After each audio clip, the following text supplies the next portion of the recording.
vamos nessa. Você me dá 25 minutos aí para a gente ministrar a palavra? Você já foi abençoado essa manhã? Já falamos muita coisa boa, né? Mas eu preciso continuar essa série de mensagens aqui. Você sabe que eu prego em série, sim ou não? Então a gente tem falado sobre avanço e crescimento no propósito de Deus. Ao longo do final do ano passado, né? Eu já fui pedindo a Deus, orando e colocando diante dele o meu coração, pedindo: Senhor, me dá um direcionamento. O que é que tu tem para nós como igreja, como comunidade, Ministério Peniel, para o ano de 2024? Importante, gente. A gente colocar o nosso coração diante de Deus e procurar saber: Senhor, o que tu tem para a minha vida? Porque de modo geral, como que as pessoas vivem? As pessoas vivem tomando suas decisões, fazendo suas escolhas e depois chamando Deus para abençoar. Então a gente escolhe, a gente decide e depois: Deus, me abençoa nisso, me abençoa naquilo. Mas não é a proposta de Deus essa. A proposta de Deus é a gente entender que quando Ele nos criou, assim como a Julinha, já tem todos os dias dela escrito, tudo determinado. E no caminho, preste atenção, e no caminho que Deus tem para a tua vida, já é abençoado. Quem está entendendo isso? Então é diferente eu chegar diante de Deus: Senhor, me abençoa naquilo que eu estou fazendo, ou eu chegar para Ele e falar: Senhor, me ensina a fazer o que Tu já está abençoando. É eu ter a sensibilidade de reconhecer que uma vez que eu entrego a minha vida a Deus, e eu passo a viver para Ele, eu não governo mais. Então cada decisão, cada escolha é pautado na vontade dEle e não na minha. Quem está entendendo? E isso é a baita da proteção sobre a nossa vida. Porque eu não sei se você sabe, mas o ser humano, ele tem uma natureza autodestrutiva. Ele é perfeitamente capaz de fazer coisas que o matam. A nossa natureza é essa. Por causa de uma vontade, de um desejo de momento, a gente vai lá e faz, mas a gente não sabe que está entrando num caminho de morte. Está escrito lá em Provérbios: existem caminhos que para o homem parece bom, mas o final é de... Então eu preciso ser humilde para reconhecer que eu não tenho capacidade de determinar os meus passos. Existe um Deus que enxerga o plano completo e quer me conduzir em tudo. Quem está entendendo? E é sobre isso que nós estamos falando. Avanço e crescimento no propósito de Deus é nós entendermos que no ano de 2024 é ano de você confiar cada vez mais nele. É ano de você entender, cara, que a tua vida não está largada, a tua vida não está abandonada, você não é uma obra do acaso, você não foi um acidente no percurso. Ah, pastor, a minha mãe e meu pai nem queria que eu nascesse. Mas se Deus não quisesse, você não tinha nascido. Se você nasceu, porque Ele quis. Então a gente tem que quebrar essas coisas e entender que se nós estamos sobre a face da terra, é para cumprir um propósito do céu. Entender que eu fui chamado por Deus para cumprir um propósito que envolve, gente, outras vidas. Sim ou não? Então é sobre isso que a gente está falando. Nossa vida é um propósito. Escute, Deus te fez de propósito para um propósito. E entender isso é poderoso demais, porque você fica leve. Sabe, você entende que você não veio nessa vida só para ter uma profissão, só para ser sucesso, só comprar uma casa, construir uma família. Você pode fazer tudo isso, mas entendendo que essa vida é passageira, gente. E quando eu fechar meu olhinho, será que eu não estou de repente perdendo foco? Colocando muita energia numa vida terrena? Será que eu não estou me apegando demais a coisas físicas? A gente tem que tomar cuidado com isso. Não é não, irmã Maria? Tem que tomar cuidado, que a gente vai se apegando. Você quer ver? Quem quer ver Jesus? Quem quer ver Jesus como Ele é? Quer? Quem quer morrer agora para ver Jesus? Estou dentro da igreja. O povo que adora: quero te ver, mas ninguém quer morrer. Por quê? Significa que você é falso e não quer ver Jesus? Não, não é isso. Significa que você está muito apegado ainda a essa vida. Eu também não quero ter uma filha de 7 anos, quero vê-la crescer, quero vê-la casar.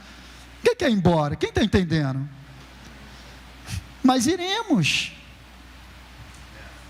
Já pensou se Jesus se apegasse a essa vida de uma maneira, Gonçalo, que Ele não quisesse mais ir embora da terra? não fosse para a cruz, com quantos anos ele foi embora? 33. Foi novo ou foi velho? Não foi novo. Foi novo ou foi velho? Foi no tempo do propósito. Ele veio para cumprir um propósito, o propósito foi cumprido, ele foi embora. Assim é a tua vida também. Se você está vivo sobre a face da terra, porque ainda tem propósito. Eu também. Eu já falei com Jesus, não quero ficar nem um dia além. A hora que terminar o que tem para fazer comigo na terra, pode me levar. E não ora para eu ressuscitar, hein? Porque eu vou lá para a tua casa te perturbar, se tu orar para eu ressuscitar. Eu vou sair do céu, meu irmão, com meu Deus, para voltar para essa terra perdida? Gente, essa terra está perdida. Essa terra está perdida. Não está tendo, ei, olha aqui para mim, não tem espaço mais para quem quer viver direito na terra. A gente está sendo expulso, as famílias direitas, decentes, estão sendo expulsas do sistema do mundo. Eu quero ir embora. Cada vez pior. Você quer criar um filho como? Desafio da minha mãe era ter comida para todo mundo. Desafio da minha mãe era, será que vai dar? Hoje não, de modo geral, os pais têm condições de sustentar seus filhos, mas os nossos desafios são outros. Nosso desafio agora é explicar os negócios que eles veem na rua. Ué, pai, filha. É isso, pai, está certo. Vou fazer o quê? Não dá para criar numa redoma, fala César, dá? Criar numa redoma, proteger, não dá. Tem que ensinar, entendeu, Gabriel? Tem que ensinar. Ensina o menino no caminho em que deve andar. E até quando crescer, não vai se desviar. Só quero te dizer que isso serve para o bem e para o mal. Se eu ensino um caminho bom para o meu filho, ele não vai se desviar dele. Agora, se eu ensino errado também, o que é errado, o que é certo? Até isso estão relativizando. Porque hoje em dia não tem mais nada errado. Tem umas frases aí agora que pode botar embaixo, assinado Satanás. Uma delas, nada é errado se te faz feliz. Assinado Satanás. Outra, que agora essa é nova, essa eu não falei aqui ainda não. Essa é filosófica. Se faz sentir, faz sentido. Já viu essa? Se faz sentir, é mesmo? Então se mexe com o meu sentimento, tá bom. Vai viver com base no sentimento. Se tu fizer tudo que teu sentimento pede, tu não dura 2 anos. Começa a partir de amanhã a fazer só o que você quer. Cara, preste atenção, se você construir uma família, se você construir uma profissão, se você tem um dinheirinho na tua conta, se você tem uma roupa aí para vestir, é porque você tem feito coisas contra a tua vontade. A nossa vida é construída por aquilo que a gente faz sem ter vontade de fazer. Ou você vai trabalhar, acorda, vou trabalhar segunda-feira, aleluia, vou trabalhar hoje. Quem vai trabalhar segunda-feira assim? Vai com 500 quilos nas costas, meu irmão, segunda-feira, vou trabalhar. Mas é esse segunda-feira, vou trabalhar, que pinga no final do mês um negocinho. Vai construindo com base em negar a si mesmo. Quem está entendendo isso? Não, numa vida espiritual é a mesma coisa. Pastor, não estou com vontade de orar. Ora sem vontade, meu amigo. Você não vai trabalhar sem vontade? Pastor, não estou com vontade de ler a Bíblia. Ai, meu Deus, você tem 2 anos de idade? Que criança de 2 anos que é assim, não quero. Tem que, não quero, não quero. Aí a gente força a criança, mas você não quer se forçar, né? A fazer o que não quer. Eu já corri 8 quilômetros hoje. Aleluia. Acho que eu queria. Não, mas eu preciso, eu entendo. Passo lá na Elaine, ontem foi uma torta de limão e um pavê de chocolate, Jesus. Misericórdia, Elaine. Comi a torta inteira e metade do pavê. Cheguei em casa. Fiquei na dúvida, que eu queria, levei os 2. Onde tem dúvida não tem fé, então levei os 2. Tá rindo porque não foi tu. Falei, Jesus, agora tem que queimar esse negócio. Fui lá hoje com o Fabrício, corremos lá na quinta, mas não queria correr, mas fui lá e fiz. Cara, maturidade, fazer o que tem que ser feito independente da vontade. Se você viver na base do que você quer, você vai fazer um negócio que vai destruir a tua família.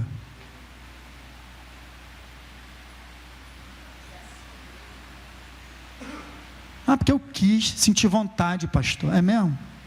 Cadê a vontade? Passou. E agora você está com um baita problema para resolver.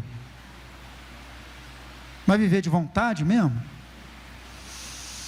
Fomos chamados para exercer domínio sobre a nossa vontade. Não vou fazer porque não é bom para mim. Não vou fazer porque não vou magoar a pessoa que eu amo. Não vou fazer porque não vou decepcionar o meu Deus.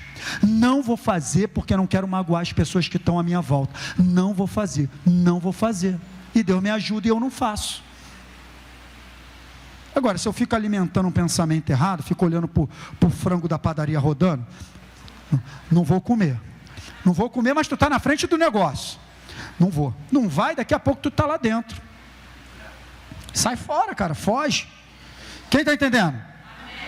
Então, preste atenção. Nossa vida é uma construção, queridos. Sempre para frente. Onde o próprio Deus trabalha em nosso favor para um propósito determinado. Ele trabalha. Deus vai trabalhando para nos construir. À medida que nós entregamos nossa vida a Ele, e nós começamos a viver pautados no que Ele diz, vou repetir que essa frase é boa.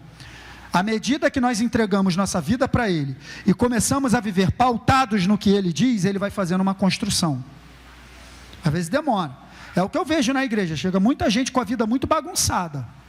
Estou na igreja há 18 anos para ver isso. Eu mesmo cheguei todo bagunçado. Porque se tem alguém aqui que não valia nada, mas Jesus me libertou. Eu não valia nada. Mas Jesus entrou na minha vida. E eu comecei a entregar minha vida a Ele.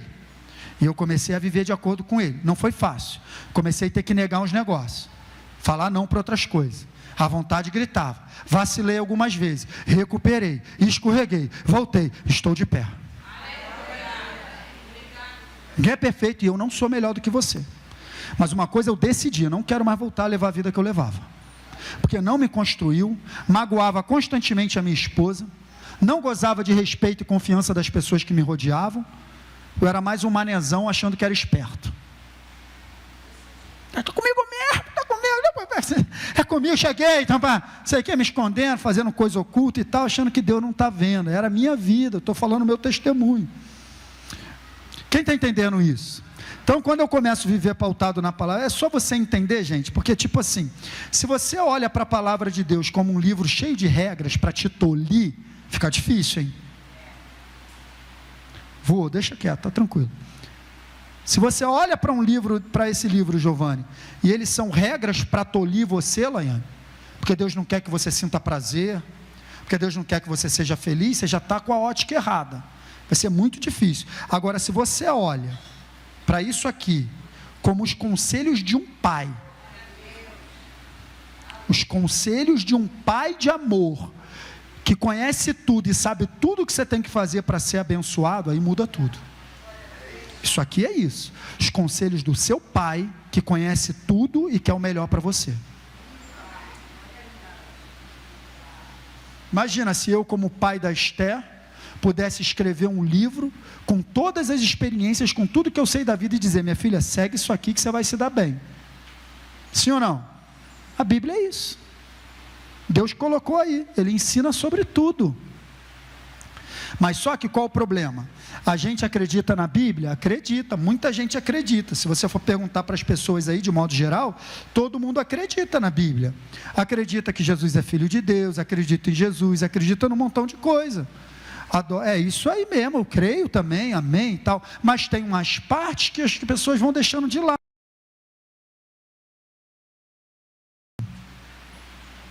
Aí quando ela vem confrontar uma maneira de eu me comportar, eu não acho que é bem assim. Então agora você já botou teu pensamento para fora. E é exatamente esse teu pensamento que está te levando a uma maneira errada de viver, que vai te trazer uma consequência muito ruim. E é exatamente esse pensamento que está sendo confrontado, que você deveria agora ceder, entregar a Deus, aceitar a palavra, que você ia ver tua vida mudar. É claro que ela vai me confrontar. Não confronta só você, confronta a mim. Por que confronta a mim? Porque ainda tem áreas da minha vida que eu vivo errado. Preciso melhorar. Quem é o perfeito? Levanta a mão, por favor. Não tem. Eu estou aqui porque alguém tem que estar, mas perfeito também não sou. Agora eu me esforço para viver aquilo que eu prego. Porque senão não tem poder. Eu subi aqui para falar o que eu não faço, não tem poder. Porque se não me transformou, eu quero convencer quem? Quem está entendendo isso? Então Deus, ele vai te construindo, Sheldon. À medida que você vai entregando as áreas da tua vida, ele vai organizando tudo. Eu já vi muita gente chegar na igreja quebrado. Casamento quebrado, finança quebrada, desempregado, Deus vai organizando. Você vai entregando, ele vai organizando. Você vai mudando, por quê? O que me levou a uma vida quebrada? Uma mentalidade, uma maneira de pensar que me levava a uma maneira de viver. Conforme a minha mentalidade vai mudando, isso aqui que eu achava que era certo, não é certo. Aí eu vou mudando a minha maneira de pensar, então eu mudo também a minha maneira de viver, porque a mente é o carro-chefe da vida. Tudo passa pelo processo mental. Fiz sem pensar, mentira, ninguém faz nada sem pensar. Passou pelo processo mental de uma maneira tão rápida que você não se deu conta, mas pensou. Passou pelo processo mental tão rápido que você não interferiu, você não avaliou, você não pesou as consequências, mas passou pela mente. Então o que a palavra de Deus faz? À medida que eu vou lendo e eu vou conhecendo, a minha mente vai mudando. À medida que a minha mentalidade vai mudando, Giovanni, a minha maneira de viver também vai mudando. Como a vida é um grande campo de semeadura, o que eu planto eu colho. Se eu estou plantando semente boa, eu vou colher coisa boa. Não é um passe de mágica, mas isso é um processo. Quem está entendendo? Então só estou te dizendo que eu estou na igreja há 18 anos para ver pessoas, santos, serem construídas por Deus. A minha vida é exemplo disso. Hoje eu tenho uma família, tenho uma filha, tenho um ministério, tenho um emprego, tenho uma vida estabilizada, mas Deus foi me construindo. Porque eu estava perto era de morrer, gente. O estilo de vida que eu vivia, eu ia morrer. Eu não ia chegar aos 42. Eu ia morrer. Então Deus vai construindo, presta atenção, a programação de Deus para seus filhos sempre é, diga de novo, sempre é de avanço e crescimento em todas as áreas. Deus, ele te programou para avançar e crescer. Pastor, mas eu não percebo que eu estou crescendo e avançando. Então você tem que avaliar se você está andando naquilo que Deus programou.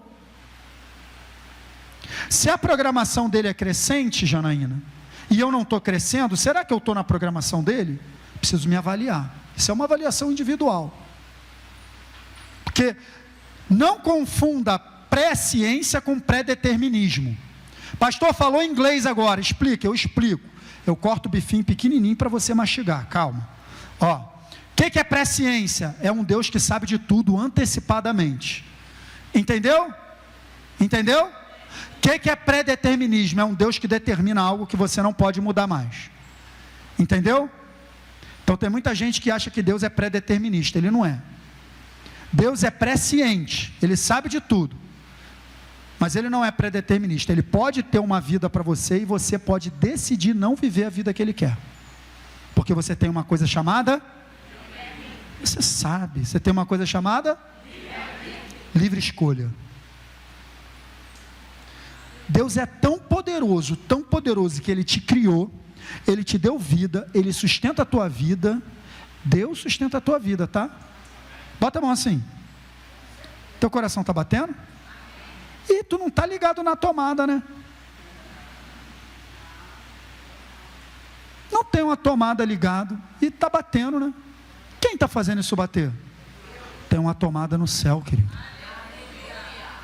A hora que ele vai lá, desconecta essa tomada ali. Era eu. Tchau. Ele sustenta a tua vida. Faz assim, Da onde vem esse fôlego? Mas ele é tão bondoso, cara, que ele sustenta a tua vida, ele te cria, ele te sustenta, mas ele ainda te dá o direito de escolher viver para ele ou não. Ainda tem gente aí que vive sustentado por ele, faz escárnio dele, odeia ele, não acredita nele, e ele não. Livre escolha, porque se ele obrigasse, não era livre escolha. Ele não obriga ninguém. O que tem que acontecer com você é você ouvir a mensagem do Evangelho, crer no teu coração, teus olhos abrirem, caramba, tenho que entregar minha vida a Ele. Aí você viver para Ele porque você decidiu. Foi isso que a gente cantou? A vida me deu, meus olhos abriu, te amo, ó Deus, te amo, ó Deus, tens meu coração, para sempre eu sou teu, te amo, ó Deus, te amo. Tão de palhaçada.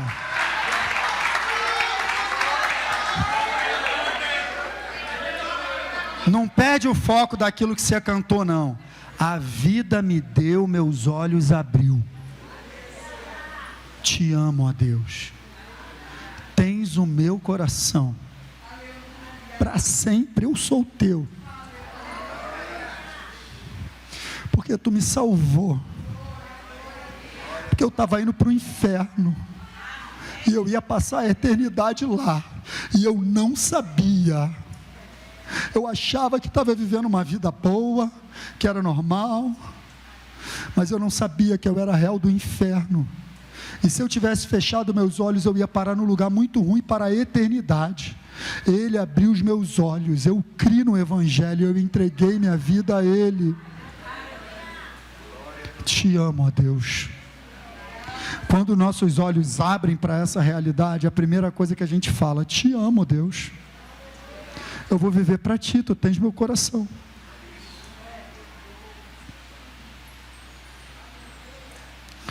Obrigado. Obrigado. Obrigado, Deus. Eu não merecia, mas Ele me escolheu e te escolheu também.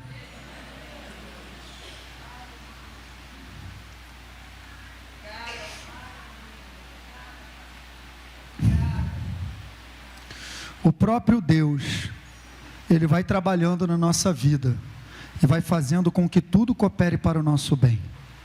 Até o que eu enfrento de dificuldade, pastor, sim. Até as dificuldades que você enfrenta estão proporcionando um crescimento. É mesmo, pastor? Sim. Nas dificuldades a gente cresce. A gente aprende mais com derrota do que com vitória. Na vitória a gente comemora. Na derrota a gente aprende. Tudo está cooperando para o teu crescimento, para o teu avanço. A questão é você mudar a ótica. Como que você está olhando esse momento difícil que você está enfrentando. A proteção de Deus se manifesta no propósito. Então, justamente porque Ele tem um propósito para você, Ele vai te proteger. Ele não vai deixar você ir embora antes da hora. E tudo que envolve a tua vida interessa a Ele. Porque se Ele tem um propósito para cumprir através de você, Ele está olhando e está atento a você. Eu faço uma análise, eu entreguei a minha vida a Jesus, eu tinha 25 anos de idade. Mas Ele cuida de mim muito antes. Comecei a olhar para a minha vida, falei, caramba, eu nem te conhecia, eu nem te adorava, eu nem te reconhecia como Deus, e tu já cuidava de mim. Se você fizer essa análise, você vai descobrir. Porque você é um propósito dele. Ele está cuidando de pessoas que não estão nem aí para ele. E um dia, quando abrir os olhos, falar, caramba, aquele dia tu estava cuidando de mim. Por causa do propósito de Deus, teremos que fazer renúncias. Viver para Ele é deixar de viver para si mesmo. É abrir mão de coisas que eu sei que desagradam a Ele. Por causa do propósito de Deus, eu vou até selecionar os lugares que eu frequento e o que eu não posso pisar. Que isso, pastor? Sim. Tem lugares que você nunca será mais forte do que um ambiente. Você pode estar num ambiente, cara, e você é até uma pessoa boa. Você é uma pessoa de coração bom, mas você está sendo influenciado por pessoas e ambientes. Você nunca será mais forte que um ambiente. Tome cuidado com os lugares que você frequenta. O propósito de Deus para a minha vida vai fazer com que eu abandone o Egito pela visão que eu tenho tido de Deus. E aí a gente começou a falar 2 domingos atrás, como que eu vou descobrir qual é o meu propósito? E a gente falou de propósito geral e propósito específico. Como propósito geral para a sua igreja, a gente já falou muito aqui. Pela palavra de Deus a gente vai descobrir, tá? Eu vou ver se eu vou conseguir andar pelo menos mais um tópico hoje, tá, gente?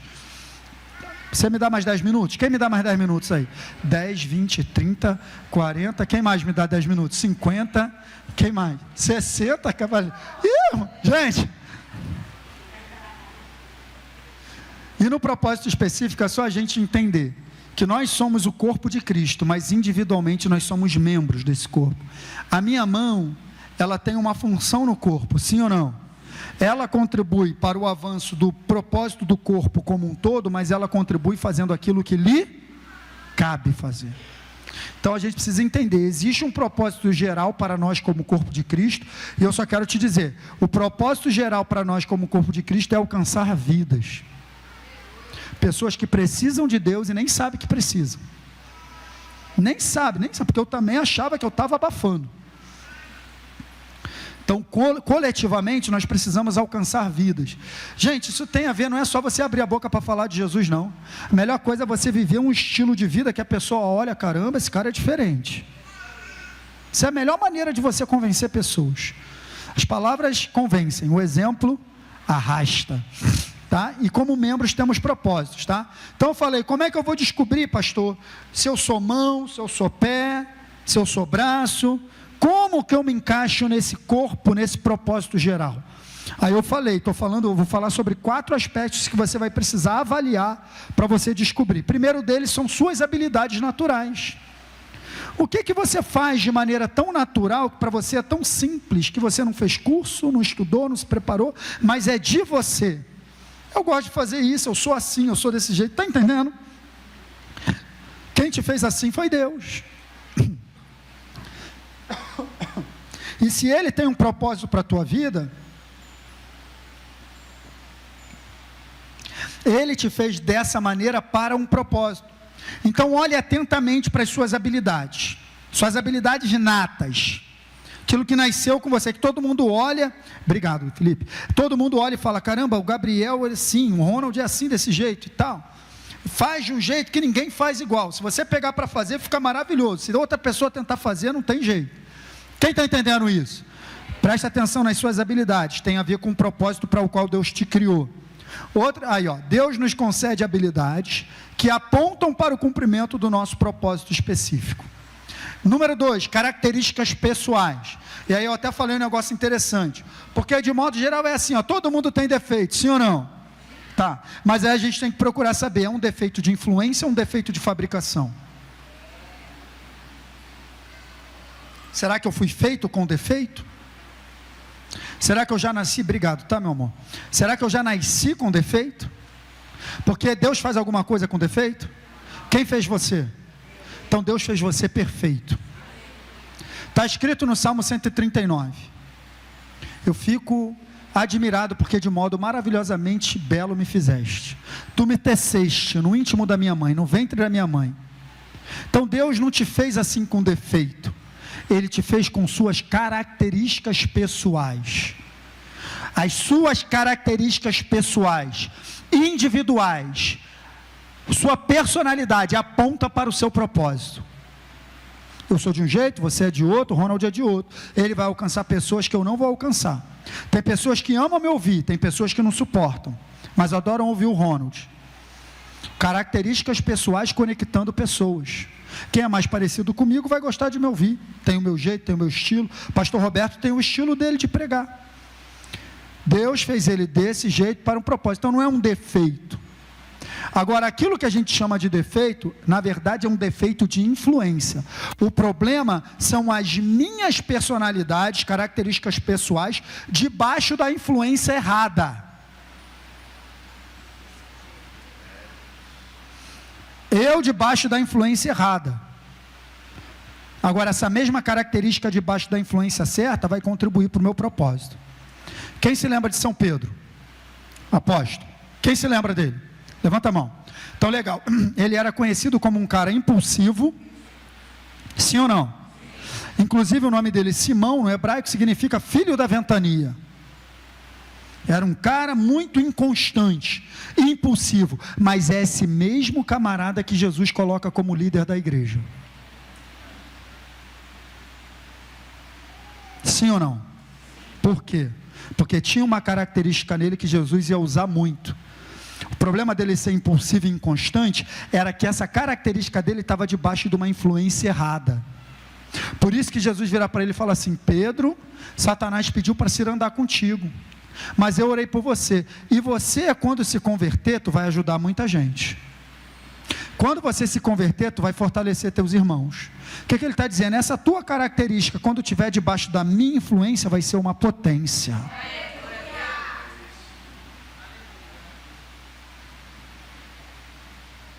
Essa sua característica, Roberto, debaixo da mão de Deus é uma potência. Essa minha característica debaixo da mão de Deus é uma potência. O não posso é deixar a carne falar através da minha personalidade, aí dá ruim. Quem está entendendo? Então a gente parou por aqui na semana passada, tá? Nossas características pessoais, debaixo da influência certa, vão contribuir para o cumprimento do nosso propósito específico. E hoje eu quero terminar com isso aqui, ó. Como que eu vou descobrir o meu propósito, pastor, que eu tenho que fazer? O que mexe comigo positiva ou negativamente? Aquele negócio que eu estou dentro da igreja, então digamos, comecei a trabalhar lá com a Valéria, lá no Kids, com a Valéria. Aí eu estou olhando o jeito lá e tal das coisas, eu estou, caramba, isso aqui não está certo. Isso aqui está me incomodando. Então já pode ser Deus te mostrando que Ele quer te usar naquela área, para você ajudar. Mas só que tem gente que não tem essa perspectiva, acaba saindo fora antes da hora, porque para tudo tem um modo e um tempo. Então se você se submete mesmo sem concordar, acaba que tua hora chega de você poder colocar ali o teu jeito. Quem está entendendo? Durante muito tempo eu me submeti a muitas coisas que eu não concordava. Muitos anos. Hoje eu estou aqui como pastor da igreja. Se eu não tivesse me submetido, será que um dia eu poderia chegar aqui e mudar algumas coisas? Deus já queria me usar para mudar algumas coisas, sim ou não? Mas dependia da minha submissão à liderança que estava aqui antes.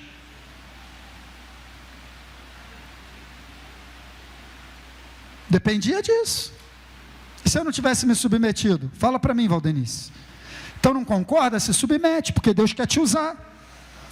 O que mexe contigo? Aquele negócio que você ama fazer, que mexe contigo demais. Pastor, quando eu canto, e tem coisa, gente, que dá para a gente saber que não é o nosso propósito.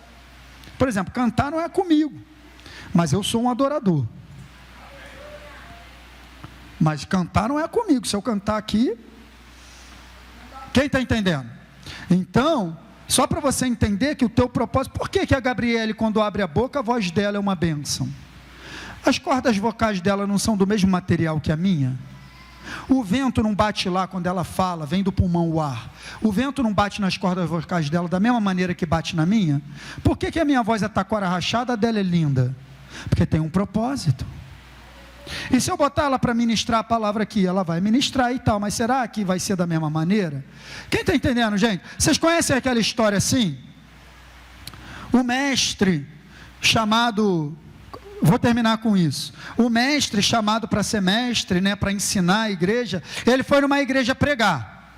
E o pastor da igreja tinha um chamado de evangelista, Ronald. Então, Gabriel, o cara foi convidado para pregar na igreja de um evangelista, mas ele era mestre. Então o negócio dele era ensinar a Bíblia. O evangelista é aquele negócio, gosta de dar show. Ronald, beleza, tá. Chamado evangelístico. Aí beleza, o cara pregou 1 hora, o mestre pregou 1 hora, no final ele fez o apelo, Sandro, uma pessoa entregou a vida a Jesus, uma pessoa entregou a vida a Jesus. Aí passou o microfone para o pastor da igreja, evangelista. O pastor da igreja subiu, falou 2 minutos, em cima da mensagem que ele tinha pregado, 2 minutos, 16 pessoas se entregaram a Jesus, na mesma hora. Aí o cara que tinha pregado ficou se sentindo, Aí quando acabou aquele negócio todo, o pastor foi falar com ele: meu irmão, obrigado por ter vindo aí. Pô, pastor, fiquei me sentindo agora, eu preguei 1 hora pregando, fiz o apelo, ganhei 1 pessoa, o senhor falou 2 minutos em cima da minha mensagem, ganhou 16 pessoas, pô, fiquei me sentindo mal. Aí o pastor vira para ele e fala assim: e como é que você acha que eu me senti vendo você pregar 1 hora uma Bíblia que eu nunca ensinei?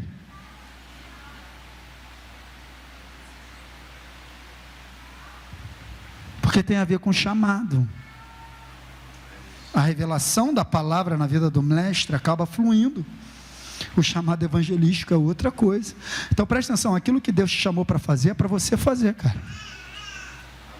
Com o teu jeito, com o teu propósito. Quem está entendendo isso, gente? Então vamos fechar? Olha só, esse negócio de guerra, de combate, já mexia com Davi. Porque Eliabe, o irmão dele, olha lá, quando Davi chegou lá perto e estava falando já de enfrentar o gigante, olha o que Eliabe falou. Eliabe ficou irado e disse: por que você veio para cá? E com quem você deixou aquelas poucas ovelhas no deserto? Olha o coração de Eliabe, coração orgulhoso. Você deixou aquelas poucas ovelhas, teu negócio é cuidar de ovelha, Davi. O que tu veio fazer aqui? Sei que você é presunçoso e mau. Ainda diz assim, ó, você veio aqui só para ver a batalha. Então Eliabe está dizendo assim: Davi, eu já te conheço, tu gosta de uma guerra. Por que ele gostava de uma guerra? Porque Deus tinha criado Davi só para ser o rei maior de maiores conquistas de batalhas que Israel já viu. Deus tinha feito Davi com aquele DNA. Ele era no âmago dele voltado para combate, voltado para a guerra mesmo. Porque tinha a ver com o propósito. Então para de se perguntar: por que eu sou desse jeito? Deus te fez assim para um propósito, cara. Ah, eu queria ser igual fulano. Não, você não tem que ser igual ninguém, você tem que ser quem você é, cara. Você só tem que garantir que as tuas características estão debaixo da influência de Deus. Só isso. E Ele vai te usar do jeitinho que você é. Deus nos chama a transformar aquilo que incomoda e não criticar. Está vendo alguma coisa que está te incomodando? Quem sabe Deus quer te usar. Agora, preste atenção nesse texto. O coração do sábio conhece o tempo e o modo certo de agir. E eu quero fechar com essa frase. Todo propósito tem um tempo e um modo. Às vezes a gente sabe o que é para fazer o modo, mas não é o tempo. Às vezes a gente sabe o que é para fazer, mas não sabe o que é. Você só pode agir quando você sabe o que tem que fazer e quando tem que fazer. O coração do sábio sabe, tem muitos propósitos de Deus sendo enterrados, porque as pessoas não conseguem discernir o tempo e o modo. Muitos. Tem um tempo certinho. E eu fecho com isso aqui. A precipitação ou o atraso tem enterrado muitos propósitos de Deus antes do tempo. É o cara que está ali numa igreja, ele tem uma liderança dentro dele, isso é o que mais acontece. O cara está dentro de uma igreja, tem uma liderança dentro dele, ele sabe que ele é chamado para ser um líder, mas ele não é o líder.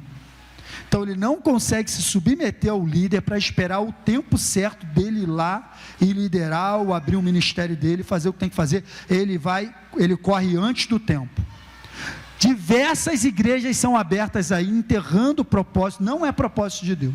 O propósito de Deus era que o tempo não era o tempo. Tem várias histórias dessas, eu conheço várias.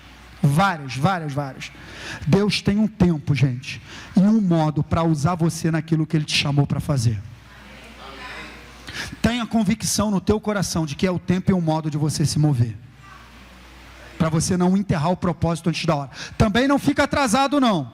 Se já chegou o tempo e você ainda está parado, ó, também atraso, também enterra. O bonde passou e você ficou. Quem está entendendo isso, gente? Na semana que vem, ou na próxima semana, a gente vai terminar, porque eu tenho mais uma. Deixa eu só botar um gostinho. Como, pastor, que eu vou descobrir o propósito de Deus para a minha vida? Seguindo a liderança do Espírito Santo. Amém? Fica de pé, vamos agradecer a Deus.